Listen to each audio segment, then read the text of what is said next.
I'd like to call this planning board meeting to order, March 1st, 2017, 7 o'clock. Could we introduce ourselves, please? Barbara Higginbart. Jim Barkhouse. John Fink. Darrell Wilson. Roger Lassard. Now, the first order of business is the adoption of the minutes from the meeting of February 1st. Is there a motion regarding those minutes? Mr. Chairman, I make a motion that we accept those minutes as written. Is there a second? I'll second that. Is there any discussion? Hearing none, all in favor, please? Thank you. Next item of business is a sketch plan for a major subdivision entitled Bridge Twin Estates 2 for Bridge Twin LLC. Proposal is to extend Bridge Twin Road, which is located off the Mariahville Road, Route 180, to create a 14-lot subdivision located on a 27-acre parcel, tax map 68, Lot 3, and 67, Lot 3, in the rural zone. Is someone representing the applicant, please? Stephen Salisbury. Mr. Chairman, Yes? I'd like to recuse myself on Okay. this particular article. Go ahead, please. Bring to you a 14-lot, second phase proposal to extend the Bridge Twin Road development. You can see from our layout, we've tried to bob and weave our way around some wetlands and exposed ledge to lay the road in there the best we can. Eventually, this road will extend all the way out to Boggy Brook Road. But for now, we're gonna stop well short of that. This road will be built to the same specs as the first road and turned over to the city hopefully at some point. Standard fare, 1 to 2 acre lots, nothing out of the ordinary. It's a continuation of the characteristics of the first phase.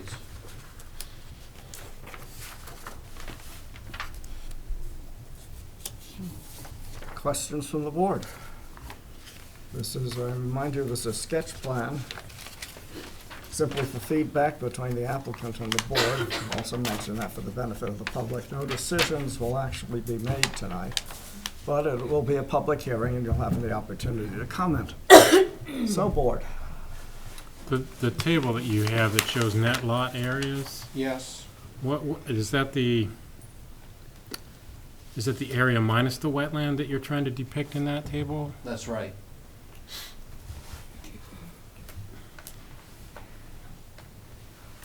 Okay, so you're meeting the minimum requirements for lot size. Okay. Can you explain a little bit more about the right-of-way that were written in there? I see some markings about, are those transmission lines that go through there? Yes, there's a major cross-country transmission line going to Mariahville, Otis, and Route 9. The road presently goes under that transmission line. We show a future road going again across the power line. That's not part of our current proposal, I'm just showing it for planning purposes. So the width, there appear to be two widths there. What are the, there's a narrower double dotted line and then a wider. Oh, the double dotted lines are the actual 2 power pole transmission lines. The actual easement, I think, is 120 feet wide for the power line itself. The road's gonna be a 60-foot wide easement.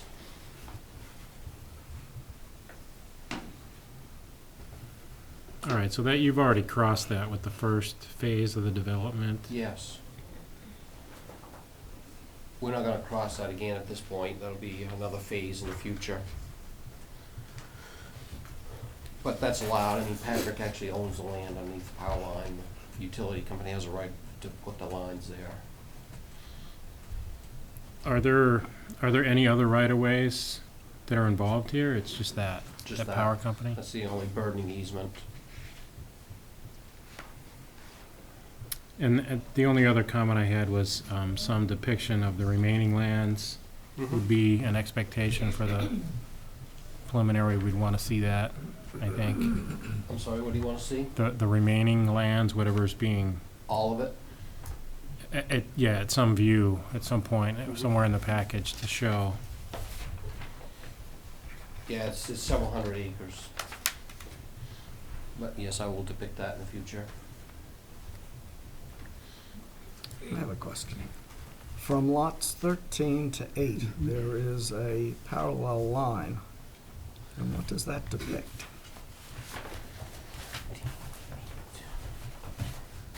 From lots 13 to 8, I'm sorry, 3 to 8. Yeah, Lots 3 to 3 8. to 8. there's a parallel line. Yeah. Well, looks like it's a trail. Oh, it's a Woods Road. Okay. Yep. Will Is that that- remain? Yeah, it'll physically remain, but it won't be burdening any of those Okay. lots. There's no easement on that? No. Okay. No, it's just something the owner put in to harvest wood.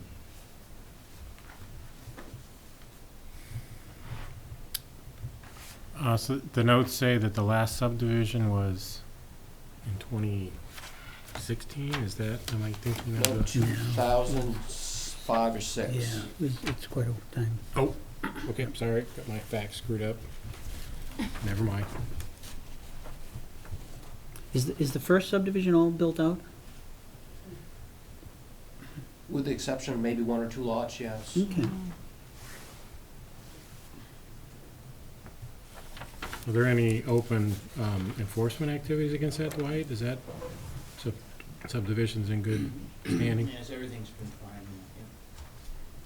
Wasn't that boring? No, that's good. This is a public hearing. Anyone may comment on this matter. I ask that before you get up, you be recognized by the chair and then go to the lectern and state your name for the record. Does anyone wish to comment? Therefore, now hearing none, I close the public hearing. The board have anything else? The city Just, planner does. again, part of the sketch, one of the things that is part of that portion of the ordinance referred to if the board would like to do a site visit. Would the board? The board feel a need to do this? I don't feel a need for myself. Anybody else? I've I've already been over there. I see a tilted head here, so no, No. that does not indicate, okay. Then the board chooses not to have a site visit. That's why we can go up there in the future, obviously, if you need to. I know you're very disappointed by that. Not really. Do you have any further questions for us? No, I'll be back next month. My engineering is just about done, and we have all the soils information to share, so. Okay. Thank you Carry very on much. next month. Thank you. Thanks, Steve.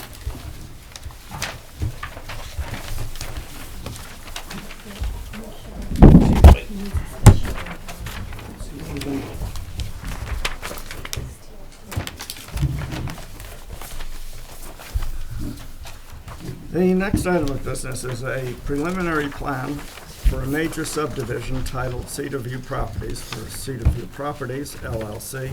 The proposal is to create a 13-lot residential land subdivision with common space on a 67-acre parcel on Main Street, tax map 28, lot 12-5, and map 28, lot 12-5-2 in the rural zone. Is someone representing the applicant, please?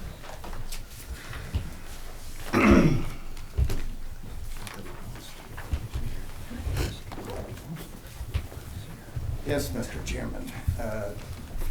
My name is Dick Day. I'm a licensed professional land surveyor practicing with Pliskin Day in Bangor. I'm here tonight representing Cedar View Properties LLC that has filed the application for the preliminary subdivision approval.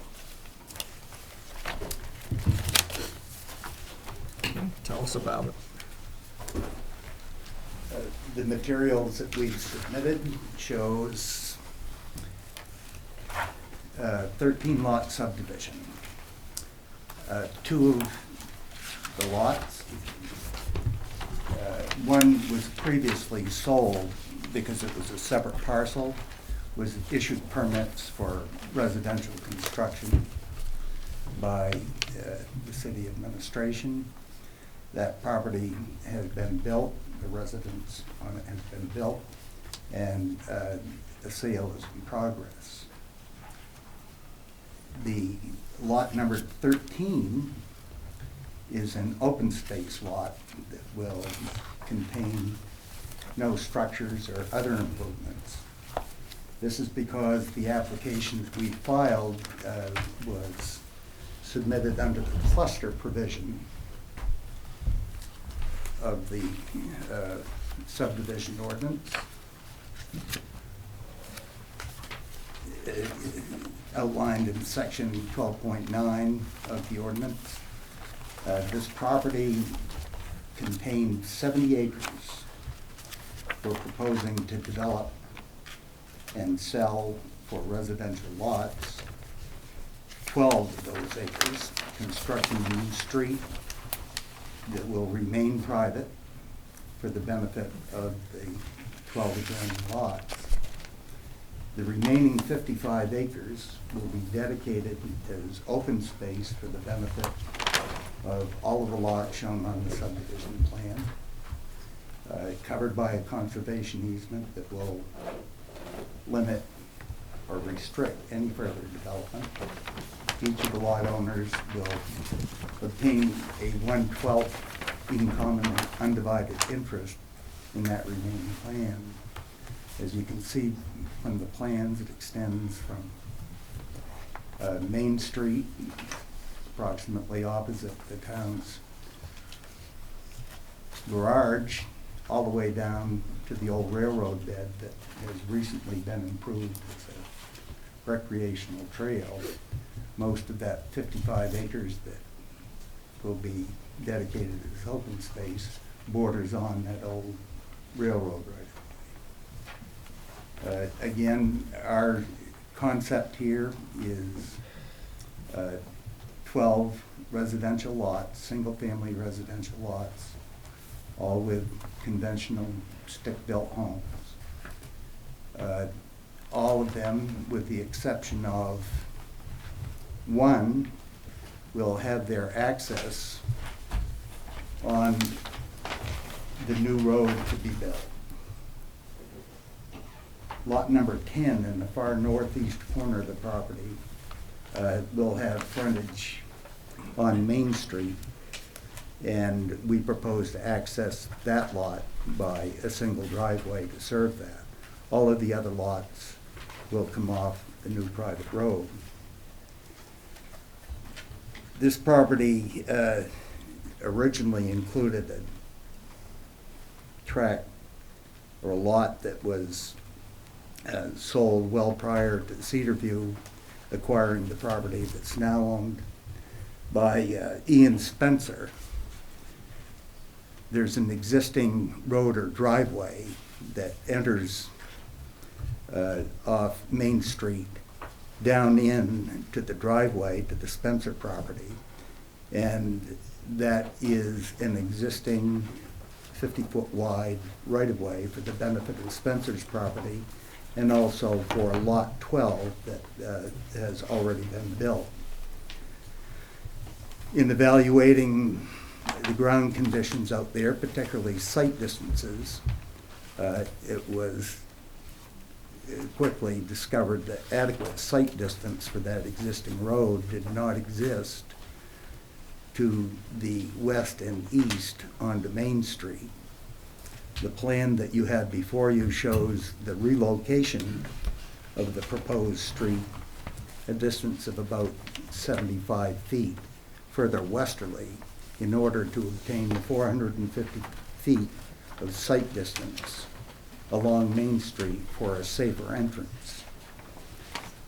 That's going to create a small parcel where the existing right-of-way exists that the developer proposes to offer to Ian Spencer at no cost in exchange for relocating the right-of-way to the new safer street location. We believe that we've carefully reviewed the submission requirements under Article 8 of the subdivision ordinance and believe that we provided the staff and your board with all the required submissions. I would point out again that the concept here is a conservation type subdivision. The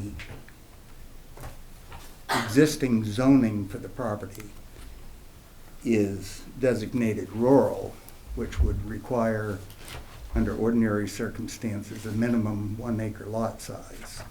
Under the cluster provision, as you read it, you will see that it allows broad flexibility to the developer to diminish the ordinary standards under any zoning designation, rural or otherwise, but that the net residential density cannot be exceeded by the overall development.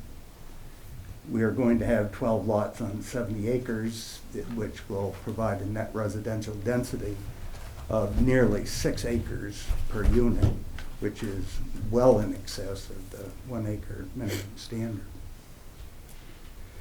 I'm here tonight to answer any questions that the board might have and look forward to your favorable review. Thank you. You're welcome. Board? Questions, observations? I guess because I'm a little bit from the old school, the common open space use here is sort of new to me. I guess I always thought of a common open space as, you know, like a surrounded space. The development happens around it and you end up with this common use space. It feels like from this layout that although that 50-some acres is in conservation, there's really no access to it from this development other than to cross wetland. Were you planning to have any access from that? No, we're not, except off the turn at the end of the street, which will have access. And if you'll notice, there's a large area along the street on the south side of the new street between lots 6 and 11 that will Right. provide adequate access. And then all of the area, 350 feet of frontage south of lot 9, all borders on the open space. So we feel that that would be adequate. We're not proposing to create trail networks or anything else Right. to do this. This will be up to the owners, who will be owners in common in this area. And as a part of the final plan submittal, there's going to have to be a homeowners association for the road. And we'll make it clear in that submission what the rights and the responsibilities are of the owners, and make it clear that it's not the city's responsibility to provide access or trails or any other thing. This particular property has some pretty significant challenges. You can see by the plan that we've created a 75-foot wetland buffer to keep all of the development close to the street. The concept here is to build very affordable housing on this subdivision. There aren't going to be any McMansions out here. We're respectful of the limitations of the resource. It's a very large wetland that extends from the south side of these lots all the way down to the railroad. And the use of that would likely be walking trails or hiking at some future point. But we believe we've provided adequate access for all the lot owners. Can you describe a little bit more about the conservation easement that's going to become? Well, I think it would be premature for me at this point, but generally, in the final plan submission, we will give you a copy of the document, but basically it will restrict any building any permanent road construction, basically leaving that 50 acres in its natural state. How does the city feel about calling that common space? Is that really what you were going for when you wrote the cluster development? I did not write that ordinance. Okay. So, I think there's a lot of different vision of what cluster development is. It's definitely in the sense of what is presented as a cluster is very loose. It doesn't say what they need to meet, but it says what they should provide for information. So it doesn't say, it's not like we're gonna get to the standard and there's going to be things that they have to perform to. It's simply what they need to provide. So in the sense of what the ordinance asks for and requires, it definitely meets that intent. We've seen, this is not the first cluster subdivision that we've seen in the last decade and a half. John's aware of that. So from that point of view, it definitely meets that.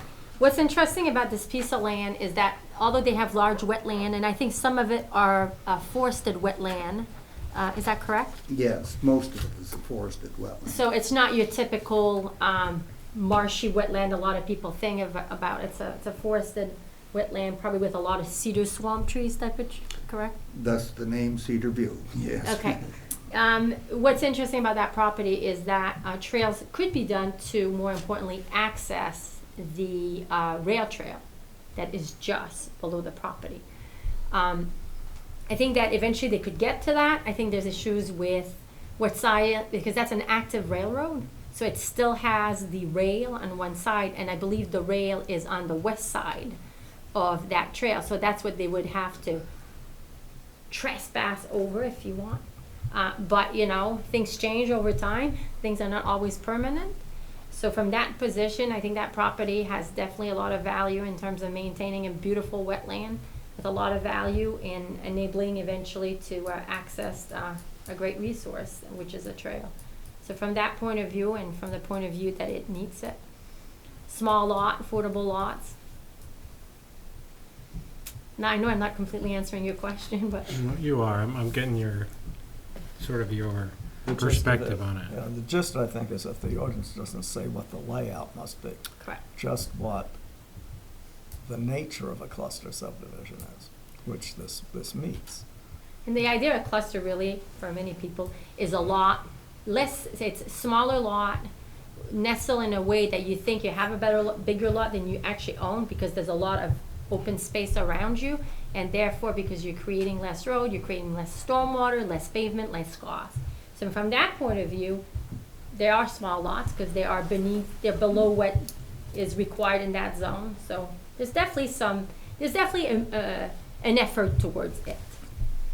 Yeah, I guess, and I've read this part of the ordinance before. I just had this preconceived idea, and I mean, clearly, it fits with the framework now that I listened to the explanation of it. I just had this other picture in my head of what a cluster development was, so I'm just trying to get over that. Okay. Yeah. I had a feeling that was going to be a question.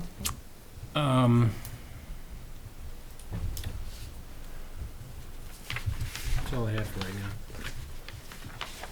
Anyone else? None? No. Does the public have any questions or comments on this application? Everyone is here for something else. In that case, I will close the public hearing. Are we ready? Do you want me to read down the requirements for completeness? Before we do that, can I ask the city if they felt like the TRT items had been addressed? So we had a appropriately? lot of TRT comments, but because this project is only reviewed under the subdivision ordinance, under chapter 28, the amount of requirements that the applicant has to provide is much less than if we were reviewing it under both ordinances, if it was a division of a building, new or existing. So we have a lot of comments because we had a conversation with them. Obviously, comments came out of the conversation, but all the comments are really pertinent to the second meeting, the second part of the application, which will be final review. the And I think final- we're on board with, I think the applicant was completely on board with our comments. I don't think there was anything that seems that was not going to be taken care of. It was all easy stuff. I would confirm that. I was representing the applicant at the TRT meeting. We reviewed the two memos issued by the technical review team. Have no argument whatsoever. You're Very failing, fair, thorough, and professional. You're failing your course in bureaucracy 101. Thank you. Easy is not supposed, they were told never to Thank make you. it easy. Thank you. Okay. Are we ready now to find? This is for completeness, right? Yeah, only for completeness of the preliminary application. That's all we're here for. Is the board satisfied that it's complete, or would you like me to read down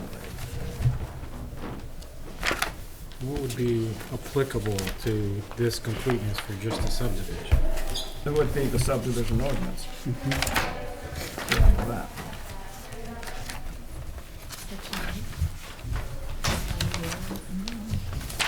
Let's find the page, which I should have marked.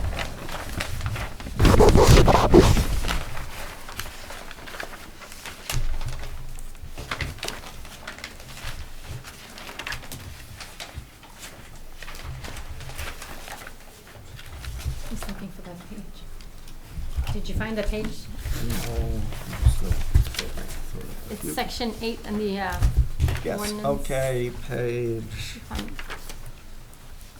Section 7, I mean. yeah, okay. Article 8 preliminary plan for a major subdivision. Huh? Public, public water connection. Do we have a letter from the, your intent is to have all those homes distributed on our existing water infrastructure? Yes, it will tap the line that is currently in Main Street. And if you look at the plan, between lots 8, 9, and 10, we've reserved a 30-foot wide easement for extension of that line down into the proposed road. It will branch to the east Oh, I see. and Here it put is. service taps in for all of the new lots. We had an extensive discussion with the water department manager about where this line should go, where hydrants should be placed. Those details will be forthcoming as they're required on the final plan. But the spacing of the hydrants, the size of the line, and particularly the size of the easement.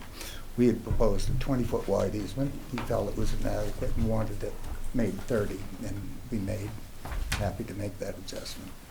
Okay. So because we haven't been dealing with that a lot, and I know some of the members. So in the ordinance, they didn't include in the application form what they were going to use for water and wastewater, but they did not have to provide the letter right now, so that's going to be the next. And wastewater is individual systems. Individual septic systems, that's correct.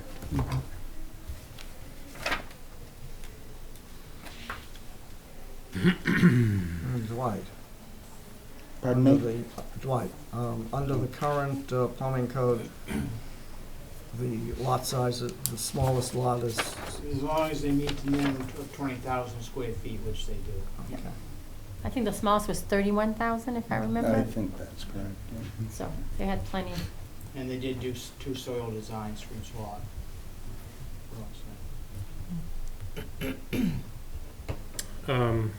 The lot number 10, you had site distance issues with the main entrance. You said that 10 was gonna have its own separate entrance? And Michelle mentioned that to me tonight, that we should demonstrate to the board that we have adequate site distance for a driveway entering Lot 10, which we will do. I can tell you from my own personal observation that that won't be a problem. The really difficult spot was the entrance road because of the slight curve in the road and that hump right by the highway garage. It was a kind of a balancing act to get it in there so it met the Ellsworth standard and the MDOT standard. Down in the area of Lot 10, I can tell you there's buku sight distance, because you look all the way down to the tracks, down at the junction, and there will be well in excess of 450 feet looking back towards the new entrance road. But we will supply that information Is that in a entrance, more technical form, depicted? in my opinion. is that entrance depicted on the plan right now? It is not. Okay. Yeah, we might want to detail that for the final. It will have to be on. We the did file. forget something. Yeah, but we, Do you feel better now? They forgot. I don't know, it kind of shakes my confidence, you know? Okay.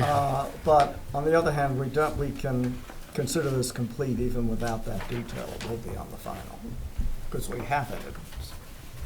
That it may not be adequate by the ordinance. In this instance, it doesn't matter. Okay, unless anybody has anything else to add, Are you ready with a motion? I propose, Mr. Chairman, for the preliminary plan for a major subdivision titled Cedar View Properties, for Cedar View Properties LLC, the proposal to create 13 residential land subdivision with common space on a 67-acre parcel on Main Street, tax map lot 2812-5 and 2812-5-2 in the rural zone. The board finds that this is an allowed use in this zone and that the application is complete in terms of materials under the city's subdivision ordinance, Article 8. Article 8. It's the subdivision, it's the 28, chapter 28. Yeah. Chapter 28, Article 8. Chapter Well, it's 28. really just a Yeah. placeholder, it's really not Article 8. Well- It's really not, it's only chapter 28. Okay, This one. Yes, correct. we like that. Okay. Now, is there a second? I second. Okay. Is there any discussion? Hearing none. All in favor, please? Aye. Thank you. And for the record, I just want to say, we had forgotten something that Dick picked up, so, on time, so just want to make sure.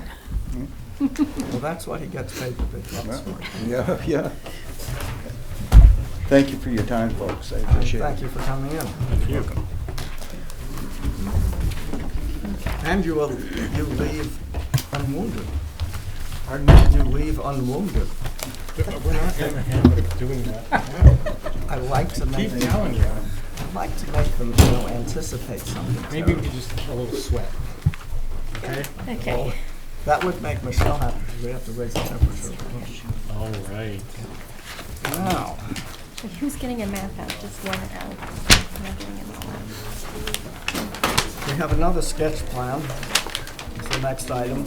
Sketch plan for a major subdivision and major use site development plan entitled Commercial Development for Ellsworth Associates LLC. The proposal is to construct two commercial buildings totaling 16,696 square feet on a 1.8 acre property located at 208 High Street, currently developed as an automobile dealership. Tax map 131, lot 47 in the urban zone.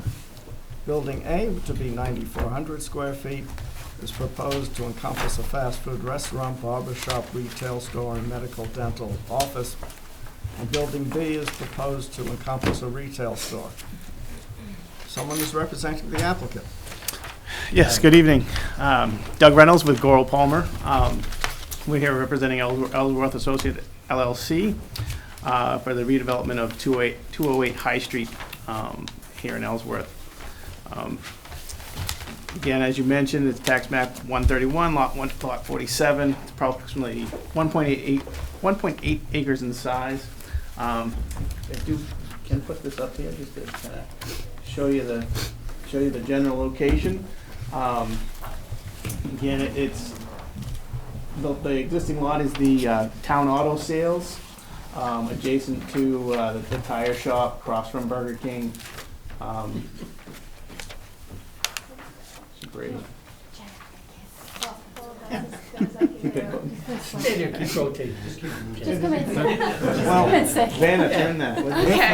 John, if it helps, John, if it helps, we have paper copies of that. As the chairman mentioned, there are two separate buildings. Again, just to zoom in a little bit closer, go back here, look at that. The building on the right is 7,000 square feet. The building on the left is about 9,400 square feet. With that building including the fast food restaurant, a retail store, a medical dental facility, and another potential barber shop. At this point, we've got approximately 110 parking spaces to service the area, which exceeds the ordinance levels. We depict a dumpster area for both of the facilities, and as you can see, we have at this time we have a drive-through along the left-hand side of the parcel. Currently, we're showing the access being a full access off of High Street. And again, we had discussions with the TRT relative to taking a look at Long Lane Road for access, as well as connectivity between other parcels. Again, we're here for sketch plan, just receiving advisory comments from you at this time. Again, our package included all the standards relative to section 607 of the ordinance, where we went through step by step each of the items that, again, that we're looking at and we end up addressing. And quickly, I'll go through some of them. Some of the state permits that we're going to be getting is a stormwater permit from the DEP. The one where I assume a lot of people are concerned about is a DOT permit for this property. We have submitted a scoping meeting request for a full traffic movement permit from the DOT. As of today, we have not heard back from them as far as scheduling that scoping meeting.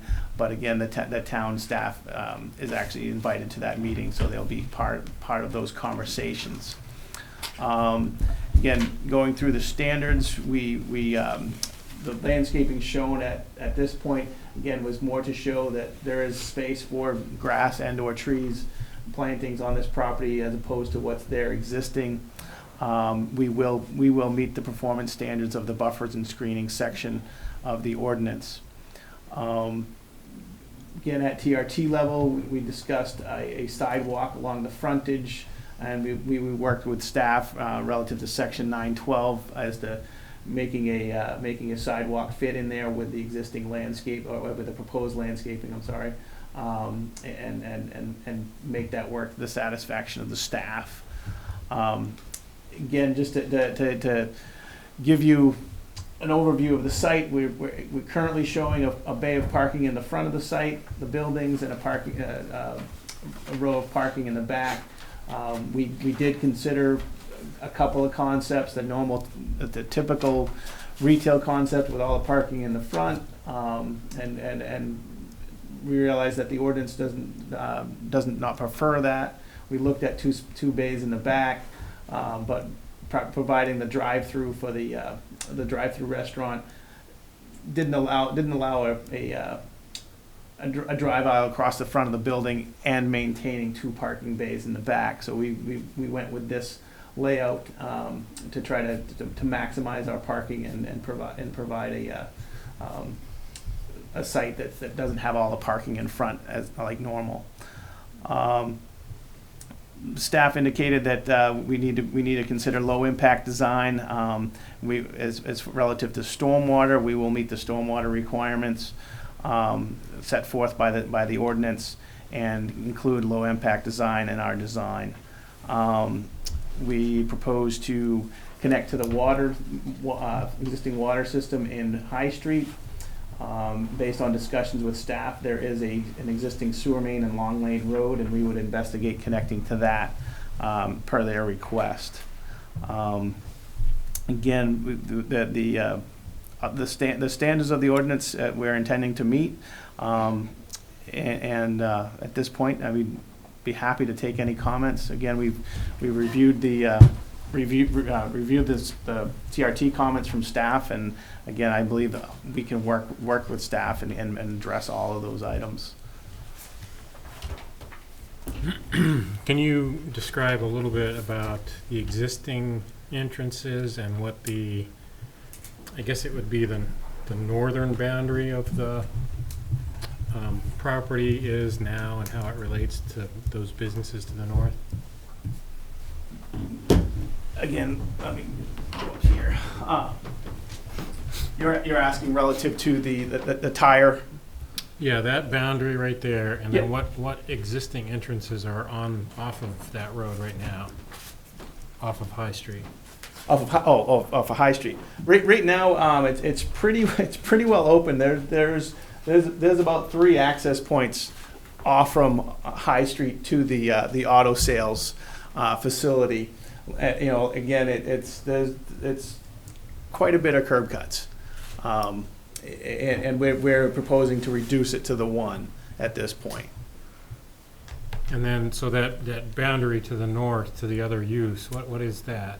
Right here, that's another entrance right there that for the tire facility, and it actually goes all the way back to the ambulance facility as well. So are you proposing to separate those with some landscaping, or? There would be landscaping along this whole left-hand side of the property at this point. Just as a buffer or more as a traffic control, don't go into that use, or don't go into that direction? Again, it would be a buffer. It would be we would have curb, Okay. along our property line to keep cars from going across there. Yeah. Right now, there's just the complete tire entrance. Then, as you're driving south towards the island, the entrance off this property right now is immediately abutting it's right there. They're next to each Right. other, and there's a cross connection in the back. It's pretty much open that full width. Yeah.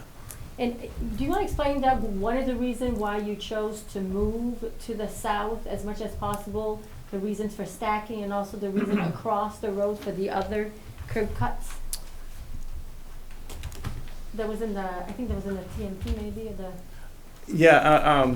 Again, we wanted to provide as much separation from other curb cuts and provide more access to this center turn lane relative to getting into it and providing access in and out of the site.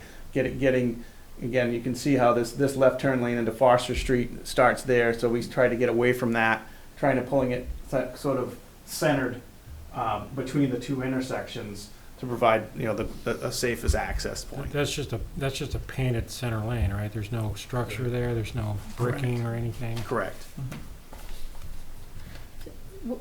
What we're always concerned is for cars having to cross traffic. So in this case, they obviously have a high traffic generator, which is triggering over 200, which is the highest. So they're triggering the highest traffic movement permit level, to simplify it. So one of the things they look from my view, when I'm reviewing this, I'm looking at sight distance. Where's the best place that has the sight distance? But also, their peak generation is an AM peak. The issue comes with people crossing traffic. So it would be people heading towards the island, and then you want to make sure there's enough queuing space so they're not creating some problems other places as they're trying to line up to cross traffic. So I think that for me, when I looked at it, is the more south that access was, the more queuing space they were creating for themselves. Of course, there's other people that are going to use it. They're going to do some modeling and see how all that works. But if you take a very simplistic approach as looking at traffic, is they're asking for a full access entrance right away with the traffic generator. You think, okay, how is that going to happen? That's the first question we all ask ourselves. So what they've tried to do is obviously try to locate this at the most strategic place to make the project work. So now they still have to demonstrate that that's going to work, because they have a whole bunch of things they have to meet in terms of performance and level of service and the DOT being involved. Okay. I understand why the exit entrance is right there. I guess the other question I had was about the internal circulation. If I'm doing a drive-through and I'm done and I'm leaving, I have to pass down all those. I mean, my exit at a lot of places is just out to the road, and Yep. in this case, I'm routed through the whole front parking area before I can leave. Yep. Is that a normal circulation pattern for a drive-through? I went and lined my, so I spent about 20 minutes on the site. Actually, I went twice. And the first time I spent 20 minutes, and I said to myself, could they exit right? First of all, we don't design things for people. We try to stay away from that, but we still ask ourselves these questions as well. So I said, why couldn't I we'd like to close curb cuts, not add curb cuts. But in this case, why couldn't you have 2 curb cuts and have a curb cut and put them straight out there? And what happened when I was there was a pole that was hurting my sight distance. Plus, if there was other cars, there's a little slope. I'm not sure if that was really a plus or a minus. When I was there, I was like, oh, maybe that's not a plus anymore. So that's like, Does DOT look at internal circulation, or are they just looking at what comes out onto the road? unless it's get an impact on their ability to queue and get out of the main road, they don't look at that. So what we're looking at is we look at the throat, if there's going to be enough queuing space so that people coming in and people trying to come out, there's no conflict in that main. Okay. Right there, we're concerned with, we Yeah, I calculate would be 20 concerned feet. with to the immediate left of that, Correct. with people that are done and are wanting to leave, and then people facing the road, they want to Correct. get out and leave as well. So they're gonna need to demonstrate that it can work and there's not going to be an issue. We also had some concern with the queuing in the back of the property from the what I think is gonna be a very successful restaurant probably, because that seems like it's gonna be an anchor tenant from what I would read into this. So the question is, if you have as successful as queuing as other fast food morning things that we see, how far are you gonna be going down, and what does it impact for parking spaces? And the time they are peaking at is not at the same time that the other use of that was like, for me, was not like a big deal at that point. So the queuing was not a big issue in terms of impacting parking spaces. It was mainly a conflict situation at the four-way in the parking lot. And how it would. How much excess parking are you proposing over the ordinance? Again, it's let me check. I'm just wondering if that four-way could be. Like Well, in some- addition some to of those that, we at didn't look at median. the parking at what time they peak, so I think they're providing, they have more than even they think they have. Again, it's 100. I mean, it's 17 over the required. Okay. So some of that front parking, as you pull in to the left, could be not parking and more queuing to turn right. In the to get out. morning, because these uses are gonna be peaking at different times, so really, he has 17 extra. I bet you if we look at it with different peak times, we're gonna have more than 17 extra. And we definitely would evaluate that and reduce if it made things better. Just to resolve internal Oh, absolutely. circulation conflicts Absolutely. in some way. Yeah, you get signage for not going down the wrong way by the drive-through, and Oh yeah, I'm there'll be assuming that they internal will. signage that directs people where to go as relative to the drive-through and things like that. Yeah. because I'm seeing people turning left as they first get in. That's all. Let me go open it. It's a public meeting. Yeah. There you go. So if I may, for us, this project, and I think the applicant knew it because he told me, that I would say this, it's really a parking, really the main things to resolve will be a parking matter. Not a parking matter, a traffic matter. So. They definitely can have a right in, right out. But I don't think that's what the applicant wants necessarily, so they have a lot of work to make sure it's gonna work. So the TRT is just advisory for them right now? It's just sketch plan, so we had a great conversation, I think, that really kinda, and they kinda knew where we were gonna, we had some good conversation about, Ellsworth Fire Department and all the other people that are involved, so. Further questions from the board? All right, It's part of the Cardbrook watershed. Correct, yes.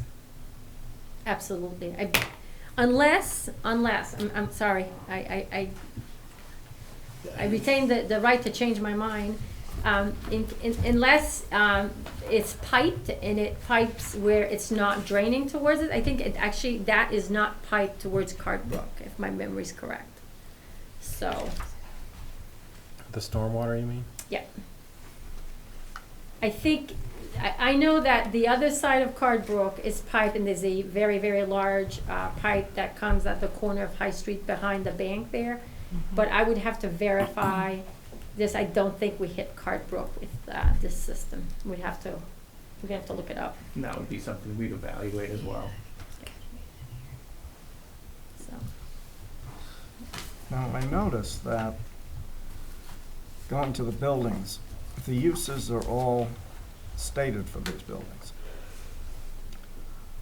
If the board were to approve the plan as it is, without changes, then technically you'd be restricted to those uses. Suppose there were a change in use. Not at No? sketch plan level? No, I'm not talking So- about that. Oh, I'm What talking would later happen on. is that when we have change of use, Yeah. unless there'd be a big increase in parking or traffic, it just goes to Dwight. So if it still would have to work. If he comes with 4 fast food restaurants, I just don't think that would work. But usually it's not like as long as it's comparable and within the same traffic and same parking. The way that we've structured the ordinance when we redid it in 2012 was absolutely to allow for these minor things to happen. And Dwight always has the ability to bring it back to planning board if he feels has too great of an impact. That gives them too much power to threaten us. you know. What? I said it gives them too much power to threaten us. This is a public hearing. Does anyone wish to comment on this application? Okay, I think you were first. Okay. No, go ahead.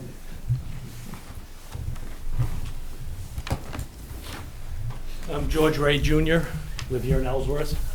I own the property on the back, and my parents own this property. We're always glad to see some activity in our area, and think it's good for the community. I would like the engineers to check the right-of-way distance and widths there.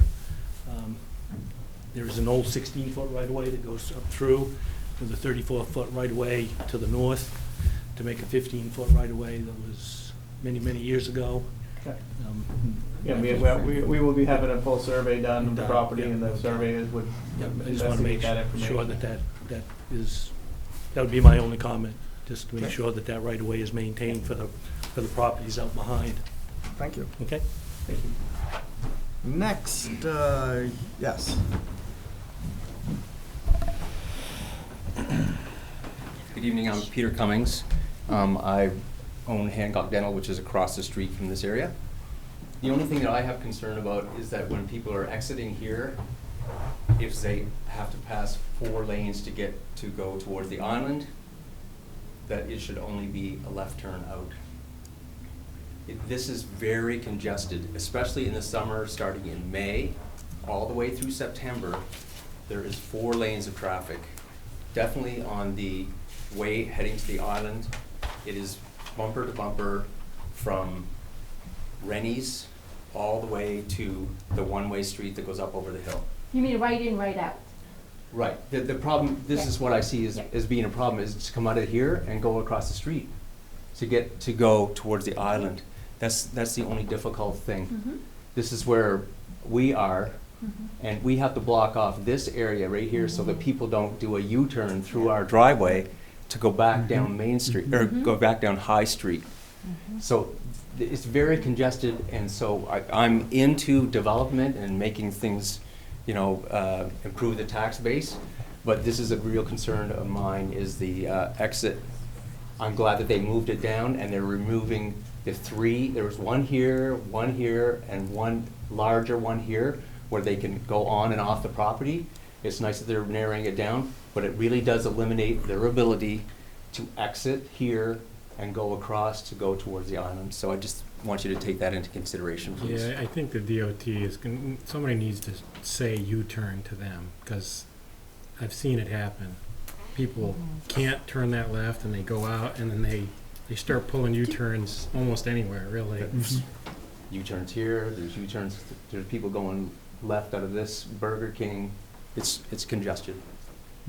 Thank you very much. Just for the purpose of explaining, if I can say that, like, we're fully aware that, and as I said, a right in, right out is not an issue, and that's what we're talking about, to minimize conflict. More curb cuts you have, more chance you have more you slow down traffic, actually. Nevertheless, they submitted, as it was explained, so the city's fully aware of that. They have submitted a traffic movement permit, section 1 through 6, showing that what they're gonna trigger at peak hour. The next step is to have a scoping meeting. What that means is that the DOT and the applicant and the city sits on that. You're going to decide what area, how big the study area needs to be. How far are the impacts? And all these intersections and the level of service, all this will be taken into consideration. So they will not be able to, there will be a traffic movement permit issued, and they will have to function on that traffic movement permit. So definitely, everybody's been very concerned with crossing traffic. But first of all, it's not our decision, it's the state's decision. They work very closely with us. They will do modeling. They listen to our concern. But the applicant will be put through stringent review. That will be their big expense in this application process, is the traffic. So I also want to say that most of our traffic signals have counters in it. So we know every day, every hour, how many traffic is in our system. So, and we've asked the applicant to use our numbers because they're real numbers, which should also hopefully provide a better product at the end. So, and the applicant is not allowed to lower the level of service by more than X amount. So the system needs to function at the end of the day. And if the applicant cannot make it function, they have to do mitigation to make it happen. So I just want, because it's something that we haven't seen in a few years, and I just want to make sure that the people that took the time to come are aware of that. It is a major issue for staff as well. Is there anyone else wishing to comment? Hearing none, I will close the public hearing. Any more questions from the board or the applicant to the board? Looking at the ceiling, I've got questions. I can't think of anything. We will continue sending a butters notice. So everybody that received an abutters notice for this project will continue receiving notices. Every time the applicant comes, they will be receiving notices, so they'll be made aware of all the meetings that are to take place. And you're gonna check on the cardboard, we'll make sure the Correct. drainage goes. And that all the applicants, the people that are interested are always welcome to come to our office. We'll make extra copies so they can take it home. We'll do anything necessary to help them be part of the process. Thank you. Thank you. Thank you. I'll meet your hands. Thanks.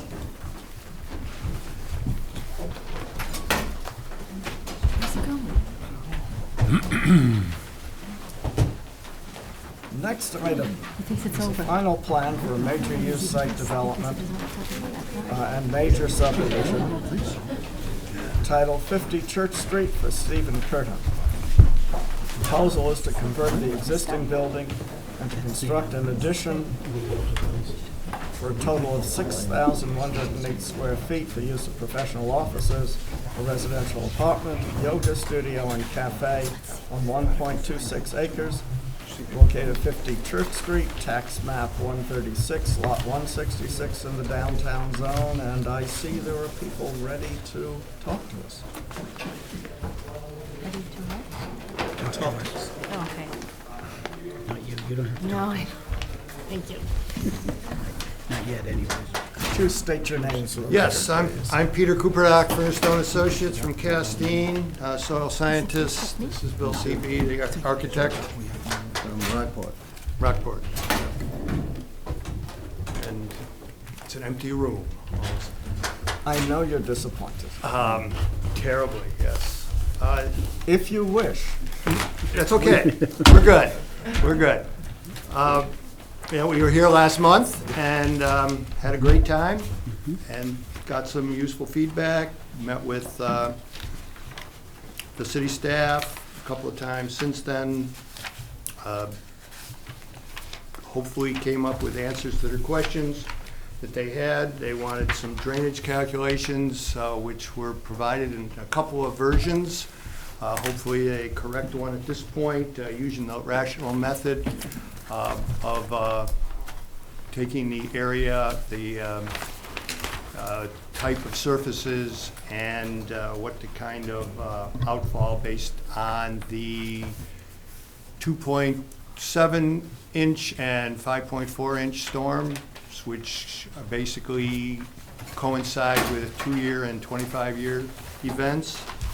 And with the idea of the pervious pavement having the same coefficient as the lawn that's there, there is no increase in runoff off the site based on the use of the pervious pavers that we're planning on doing. So hopefully that's been resolved. Some other parking tables been added to the plan. Waiver to the lighting, which will be Bill's portion of this presentation. And some discussion happened about the rain garden and sizing and all that. And just to be clear, the idea of the rain garden was an addition to water treatment and storage. Without it, it meets the regulations with no increase. It just was, I decided to put it there just as an added little feature to catch any kind of potential runoff that might happen of a storm event that exceeds infiltration rates.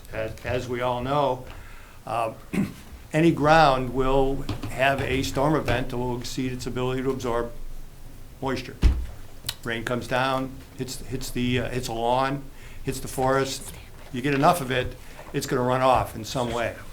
One of the things about this property that was noted during the fall is that there's no evidence that there's any kind of gullying or rilling, any kind of concentration of runoff on it. If that ever happens, it's a sheet flow, and it isn't in a manner that has formed any kind of drainage channeling on the site. And the intent is to maintain that with the pervious pavement. The rain garden would be a way to capture some and slow it down to some extent. The idea of the rain garden would have a level lip around it, grass lip berm that would overflow if it filled up equally, and it wouldn't create a drainage outlet. That's the intent. And I think there was all the other points that were asked for have been addressed, hopefully. We'll find out.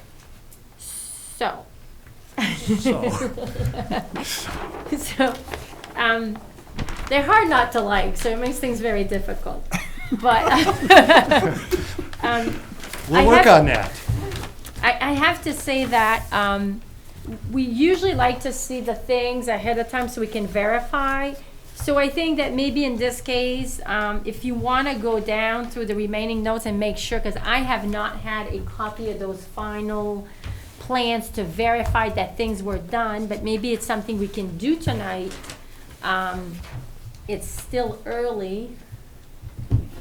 And if we go down it, it's going to include the lighting plan. So that's like what I would recommend that the board considers regarding the notes that we have on the TRT report. So, board, questions, comments? I'm not gonna let them all fire. Is that it? I want to see how that impervious drive looks, or the pervious driving material that you're putting in the parking reacts to our weather. That'll be interesting to see down the road. Yeah, I have every confidence that it'll work. It was certainly created in Minnesota, so they have equally adventurous weather that we have here. Should And take a site visit to Minnesota and take a look. there you go. There are two, Do we have the budget for that, Michelle? The site visit to Minnesota? I don't know, I'm just, actually, I'm going through the list They're right not now, this because tight. Janet gave me a copy of the The plan. question, what I'm not has sure come what's up, said. what has come up is that in order to see how this material works, if they're proposing the pervious material, Actually- we should go to Minnesota on a site visit. Minnesota? That's where it That's comes where it from, that's comes where Well, it's maybe the designed. DR, but Minnesota, I'll see right here right now. The question is, do we have the budget for that? Nope. That was quick? I'm gonna continue going through down the list, make sure these things were done. Okay, so we'll ignore you for a while? Okay, now's our chance. Further questions from the board? The lighting waiver, can we talk a little bit about that? It's right there, can I?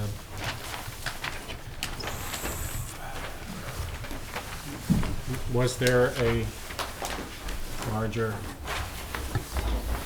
You're reading that one? Go ahead. gonna share, or are we gonna? Oh, you want this? You wanna see? We have more than one copy, okay.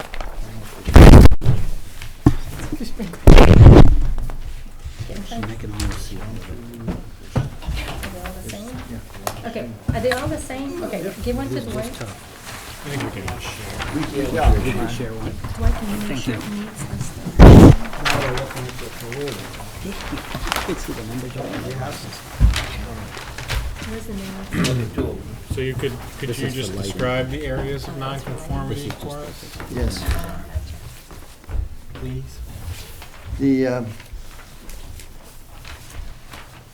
lighting, exterior lighting is below the urban core requirements, but above the growth area lighting requirements. And overall, the building's located in an urban core, but there's a mixture of residential and commercial. And the current parking, proposal here in the parking in the walkway, it conforms to the growth area. The reason we're trying to get a waiver is twofold. One, the building entrance on E2, that's the east side. The neighbor to the east is currently using the building, the large house to the east as residential. And the land from the entry and that parking lot on the east side all slopes down from about 3 feet by the road to about 8 feet at the end of the parking. So there's about an average of 6-foot drop. And even though we're planting a row of trees here, if the trees go in at 5 feet, they won't do anything to stop the illumination coming from the driveway. And so that's one of the reasons we wanted to drop the light level down. The parking on the other side, on the west side, is, It's backwards. East is west. this is west. That's east. This is north. That's east. This is west. So you were talking about the height of east. the vegetation. Yeah. That's shown as the proposed hedgerow. Yeah, and that, even if you started off with a 5-foot cedar, because everything is taking place at a high elevation, the lights are attached to the building there, the adjacent property is going to get flooded. And so the deficiency in lighting is in the entranceway, In the entryway, which is the handicapped entranceway? yes, and it has a covered entry so that it's just space for a wheelchair, and so you're not, in order to try and get light under there, we had added extra light there. But it's, you said that it's not the urban core standard for. But it's an not entranceway? urban core standards, no. Where would I see that? In the upper, the tables are in the upper left-hand corner. So it's like a bit in between two. So some of them, Yeah. Active building entrance. That's E2 .3, and E5. 0.5. So it's like it's in between the growth area and the urban core standards. Mhm. They're somewhere in between there.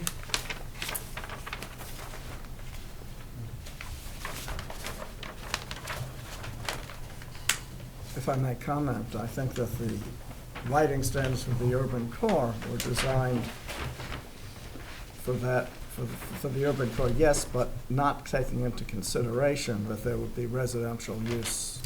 A more Right, downtown Jason. character. Yeah, no, Mhm. absolutely not. And so I think it makes perfect sense in Yeah. this instance to go with a lower lighting standard. I don't think it harms public interest in any way, or safety in this case. So that's, I think it's a reasonable. Mr. Chairman, when you consider, if you consider making such motion, I would appreciate that, because then we have two tables, which is a bit confusing, because we were hoping for some text, but that's okay. If the motion could include that, what they're supposed to meet, and that they're not meeting it, and just why, so it's clear in the action letter, just for the record, it's just for. So what they're not meeting. Oh, okay, great, perfect, yes. Here it is. Perfect. Okay. We're capable of sharing. I'm starting to be happier.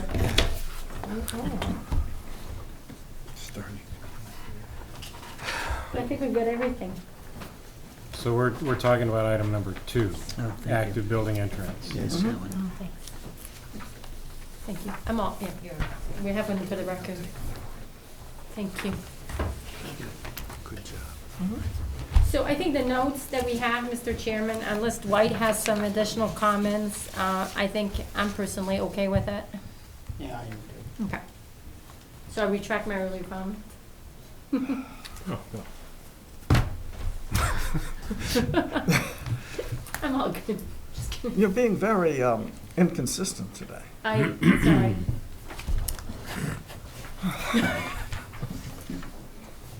We're There's just a lot here. of pages in the ordinance to keep track of. You can't tell me about it. So, further questions for the applicant? Well, while you're dreaming them up, this is a public hearing. Does anyone wish to comment? Are there any actual members of the public here? Only applicants and press, okay. Close the public hearing.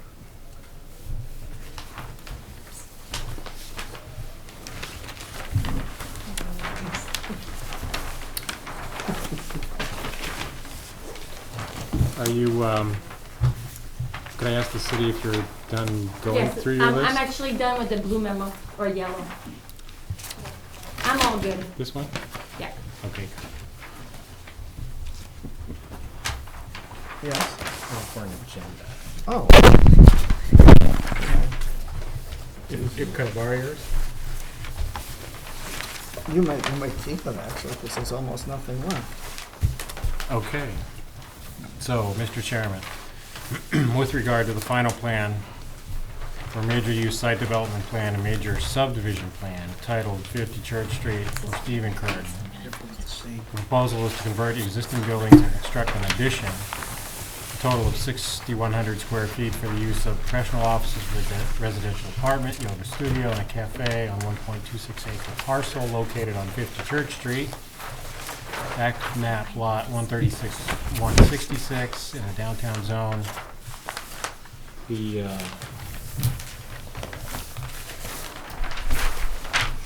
board finds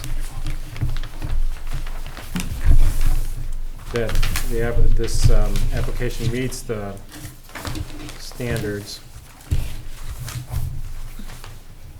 of site development. Article 607, Article 8, street design, Article 9, stormwater, parking standards. We grant the requested waiver to the lighting for exterior lighting to be below the urban core requirements, but above the inside the growth area lighting requirements because of the location of the building in the urban core. And the active building entrance to be below the growth area lighting requirements due to the relationship to the neighbors and the slopes that are involved.